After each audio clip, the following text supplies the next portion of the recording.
नमस्कार दोस्तों, मैं पूजा वंडर्स ऑफ यूनिवर्स चैनल में आपका स्वागत है। ये वीडियो देखने के लिए धन्यवाद दोस्तों। आज हम कर्म क्या है और कर्मों के संबंध के बारे में जानेंगे। कर्म शब्द का उपयोग अलग अलग जगहों पर अलग अलग तरीक़ों से किया जाता है। अगर आप ये वीडियो देख रहे हैं तो ये संभव है कि आप उन हज़ारों लोगों में से एक होंगे जो इस शब्द कर्म का मर्म जानने के प्रयत्न में हैं। इस वीडियो को देखकर आप ये जान सकते हैं कि हमारे जीवन में किस तरह से हमारे इरादे, हमारी इच्छाएं और हमारी भावनाएं हमारे आचरण को और हमारी क्रियाओं को प्रभावित करते हैं और कैसे इन सब का संबंध कर्म से है। संस्कृत भाषा में कर्म का अर्थ है कार्य या क्रिया। वे सारी क्रियाएं जो न सिर्फ हम शरीर द्वारा करते हैं लेकिन अपने मन और वाणी द्वारा भी करते हैं, उसे कर्म कहते हैं। कर्म को भूतकाल का एक प्रतिस्पंदन और भविष्यकाल का कारण भी कहा जाता है। रोज़मर्रा की सामान्य क्रियाएं जैसे काम पर जाना, अच्छे काम करना, दया भाव आदि सामान्य तौर पर इन सबको ही कर्म भी कहा जाता है। हमारी आज की सभी क्रियाएं पिछले जन्मों के कर्मों का फलस्वरूप है। इसलिए हमारे जीवन में अभी आपको जो कुछ भी दिखाई देता है वह सब हमारे पहले के अभिप्राय का फल है। हमारे कर्मों के कारण ही हम लगातार जन्मों जन्म में चक्कर में आते हैं। हमारे सभी सुख और दुख के अनुभव हमारे पूर्व जन्मों में चार्ज या इकट्ठे किए गए कर्मों का परिणाम है। कभी भी एक नकारात्मक क्रिया अन्य सकारात्मक क्रिया द्वारा मिटाई नहीं जा सकती। हमें इन दोनों के अलग अलग परिणाम भुगतने पड़ते हैं। आत्मानुभाव प्राप्त करने के बाद भी आप अभी की तरह ही अपना सारा व्यवहार करते हुए आनंद से रह सकते हैं। ज्ञान प्राप्त करने के बाद किसी भी प्रकार का कर्म बंधन नहीं होता और आगे चलकर केवल ज्ञान की प्राप्ति ही होती है। सब कर्मों के समाप्त हो जाने पर अंतिम मोक्ष की प्राप्ति होती है। कर्म का फल कोई सज़ा या इनाम नहीं है, लेकिन सामान्य तौर पर वह हमारे भीतर के ही अभिप्रायों का फल है। जो कर्म बीज पिछले जन्म में बोए थे, उन कर्मों के फल इस जन्म में आते हैं। तो ये फल कौन देता होगा? भगवान? नहीं। जब उपयुक्त परिस्थितियाँ परिपक्व होती है तब प्राकृतिक रूप से हमें कर्मफल का अनुभव होता है। इसे साइंटिफिक सर्कमटेंशियल एविडेंस व्यवस्थित शक्ति कहते हैं। किसी भी प्रकार की क्रिया या कर्म फल को भोगते समय हमारे भाव और खुद के स्वरूप की अज्ञानता ही हमारे नए कर्म चार्ज होने का मूल कारण है। हम अपने खुद के ही कर्म की प्रतिकृति है। हर वह चीज़ जिसका हम अनुभव करते हैं हमारी ही रचना है और इसके लिए कोई भी जिम्मेदार नहीं है। हमारे अनंत जन्मों के लिए हम खुद ही पूर्ण रूप से जिम्मेदार हैं। बहुत से लोगों का मानना है कि जीवन में वे जो कुछ भी अनुभव करते हैं वह सब उनका ही किया हुआ है, इसलिए वे उसे बदलने की कोशिश करते हैं लेकिन उसमें असफल होते हैं क्योंकि उसे बदलना उनके हाथ में नहीं है। फल को बदलने के बारे में सोचना सही है, लेकिन क्या इसके लिए स्वतंत्र रूप से सक्षम है? हाँ है, लेकिन कुछ हद तक उसका अधिकतर नियंत्रण उनके हाथ में नहीं है।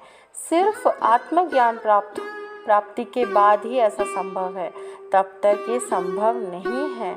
अगर एक बार आप अपने आत्म स्वभाव में आ जाओ तो नया कर्म बंधन नहीं होगा। ये तब होता है जब ज्ञानी पुरुष आपको अपने वास्तविक स्वरूप की पहचान करवा देते हैं। उसके बाद नए कर्म नहीं बनते और पुराने कर्म लगातार खाली हो जाते हैं। जब सभी कर्म पूरे हो जाते हैं तब मोक्ष की प्राप्ति होती है। भिन्न भिन्न पृष्ठभूमि के लोग, चाहे वह दिन प्रतिदिन की समस्याओं के समाधान ढूंढ रहे थे या फिर शाश्वत आनंद की खोज में थे, उन सभी को ज्ञान विधि द्वारा अपने जीवन की खोज का संतोषजनक हल प्राप्त हुआ है। इस बात का विश्वास करने के लिए इसे अनुभव करना भी ज़रूरी है। अगर किसी व्यक्ति का याददाश्त कमज़ोर है, जिसके चलते वह अपने परिवार को भूल गया है, इसका अर्थ ये तो नहीं कि वह अब अपने पूरे परिवार का हिस्सा नहीं है। इसी तरह पिछले जन्मों के कर्म हमेशा आपके अस्तित्व का हिस्सा रहते हैं। जिस तरह आप बैंक में पैसा जमा करने या निकालने के बाद या निकालकर भूल जाते हैं, लेकिन इसका अर्थ ये तो नहीं होता कि बैंक डिटेल्स में आपके लेन देन की जानकारी नहीं रहती। जन्मों की परिभाषा भी ऐसे ही है दोस्तों। हम जन्म लेते हैं, कर्म करते हैं और अगले जन्म में उन पिछले कर्मों को भूल जाते हैं, लेकिन हमारे वही कर्म हमारी आत्मा का हिस्सा होता है। जिस तरह कंप्यूटर की चिप में जानकारी फीड होती है, वैसे ही कर्मों की किताब में भी आपके कर्म जुड़ते रहते हैं। अगर आपने नज़रअंदाज करने की आदत की वजह से उस चिप का प्रयोग नहीं कर पा रहे हैं, तो ऐसा नहीं है कि उसमें दी गई जानकारी समाप्त हो चुकी है।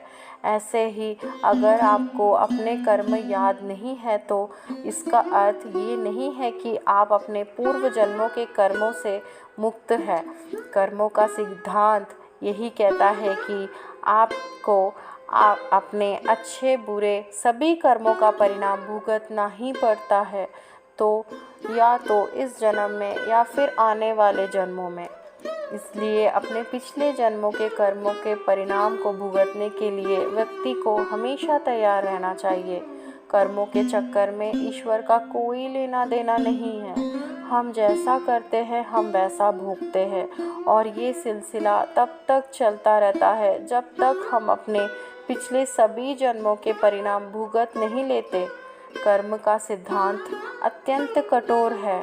जहाँ अच्छे कर्म व्यक्ति के जीवन को प्रगति की दिशा में ले जाते हैं, वही बुरे कर्म उसे पतन की ओर ले जाते हैं। धर्म ग्रंथों के अनुसार मनुष्य को किए हुए शुभ और या अशुभ कर्मों का फल अवश्य भोगना ही पड़ता है। गोस्वामी तुलसीदास जी ने रामचरितमानस के माध्यम से ये बताने का प्रयास किया है कि जैसा कर्म करता है उसे वैसा ही फल भुगतना पड़ता है। इसलिए ये नितांत आवश्यक है कि हम अपने कर्मों का लेखा जोखा करें। हमारा अगला जन्म किस प्राणी के रूप में होगा, ये सब कुछ हमारे कर्मों पर निर्भर करता है। अनेक जन्मों में किए हुए कर्म हमारे अंतःकरण में संग्रहित रहते हैं। वे संचित कर्म कहलाते हैं और उनसे ही प्रारब्ध बनता है। इसलिए भगवान श्री कृष्ण ने भगवद गीता में कर्म का प्रधानता देते हुए यहाँ तक स्पष्ट किया है कि व्यक्ति की यात्रा जहाँ से छूटती है, अगला जन्म में वह वहीं से प्रारंभ होती है। जो प्राकृतिक नियमों का पालन करता है वह परमात्मा के करीब होता है। लेकिन ध्यान रहे, यदि परमात्मा भी मनुष्य के रूप में अवतरित होता है, तो वह उन सारे नियमों का पालन करता है जो एक सामान्य मनुष्य के लिए है। लौकिक और परमार्थिक कर्मों के द्वारा उस परमात्मा का पूजन तो करना चाहिए, पर उन किए हुए कर्मों और संसाधनों के प्रति अपनी आसक्ति ना बढ़ाए।